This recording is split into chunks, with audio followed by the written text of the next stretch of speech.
A typical Nigerian would spend the entire minimum wage on just food alone. Let's break it down. A spoon of rice would cost 100 naira, and by spoon I mean this, quite small.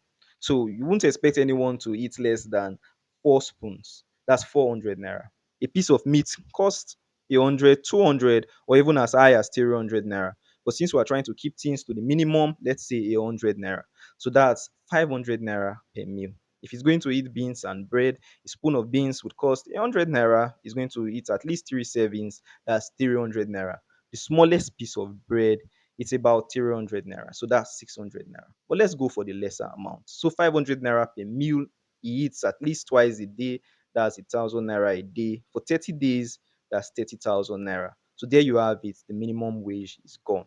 Now, if you for a second think that there's no one out there who is earning the minimum wage, think again, because there are youth corpers everywhere. They earn just 33,000 naira a month, and many do not get paid in their place of primary assignments or get paid by the states. They live just on their monthly federal government allowance.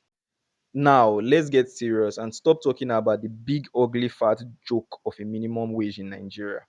Let's talk about a living wage. A wage that actually permits you to live like a decent human being, because that is what it means to earn a living. Unlike a minimum wage that only permits you to survive, to exist, because it only provides you food, and the worst possible kind of food. So now, earning a living involves your wage being able to provide you the basic necessities of life: food, clothing, shelter, and to some extent, healthcare.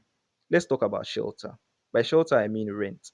A typical Nigerian would pay at least 10,000 naira a month for rent. It is usually way more than this, but we're looking at the minimum amount possible. Now, let's move from rent to transportation. If you are lucky enough to work close to where you live, well, you may spend 200 naira in terms of transportation to work and 200 naira back. Again, it will usually be more than this. So that's 400 naira a day. You work 5 times a week, that's 2,000 naira in a week and 8,000 naira in a month. Let's estimate this to 10,000 naira. Or let's just leave it at 8,000 naira. Now, let's talk about healthcare. Many Nigerians may not go to the hospital when they are sick. They usually come down with malaria because it's one of the most prevalent illness in Nigeria. So let's assume you fall ill and you buy an anti-malaria. The branded so-called original would go for as high as 6,500 naira currently. But let's go for the least, 1,500 naira. But just to be safe, so we don't get to buy shock instead of anti-malaria, let's stick with 2,000 naira. So that's 2,000 naira for healthcare. Add this 2,000 naira to the 8,000 naira for transportation, that's 10,000 naira for healthcare and transportation, 10,000 naira for rent, and 30,000 naira for food. So that puts us at 50,000 naira. You are definitely watching me over the internet. So let's assume you subscribe, right? But let's say the typical Nigerian, the everyday Nigerian on the street, do not get to subscribe their phone as much, right? But they're still going to subscribe and they're going to make calls with their phone. So let's assume you spend 100 naira a day on calls and subscription. That's 3,000 naira in a month, right? For your phone. Now, let's move forward to utility. I know electricity has become a luxury, and constant electricity is unaffordable to a vast majority of Nigerians. But let's assume typical Nigerian pays 1,000, 1,000 plus for the non-constant electricity.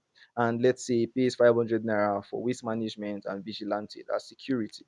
So that puts it at 2,000 naira for utility. So 2,000 naira for utility and 3,000 naira for phone bills. That's 5,000 naira, right? We're already at 50,000 naira. So this makes it 55,000 naira.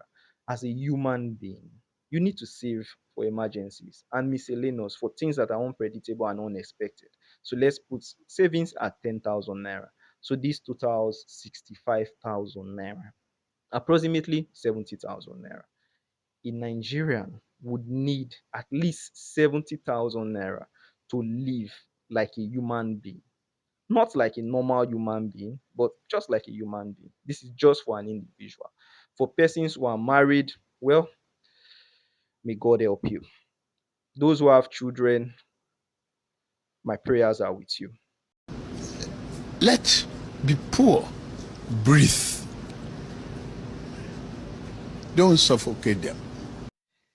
A slave back in the day lives a life more dignifying than the Nigerian today, simply because a slave back then would be provided with food, clothing, and shelter by his master.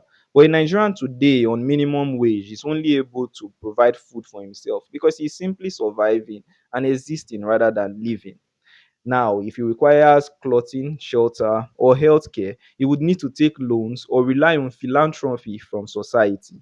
That is the situation we have found ourselves in. Yeah, man. Oh, yeah, man. Yeah, man. Oh, yeah, man. I no longer speak to the leaders because they will never listen and they lack a conscience. Rather, I speak to the people because a vast majority of Nigerians are not victims in the Nigerian hardship. They are rather accomplices and supporters. What did you say, nigga? Because Nigerians who typically do not believe a single word that comes out of the mouths of their politicians believed and swallowed their lies hook, line, and sinker when they came out to say that Nigeria can no longer afford subsidy. When they came out to say that the common man does not benefit from subsidy, rather, it is the rich who benefit from subsidy.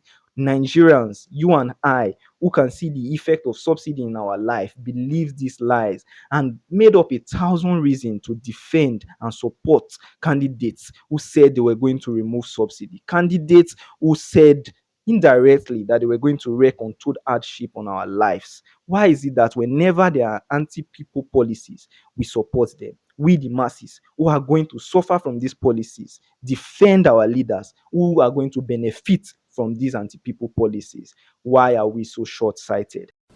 Why? Why? Why?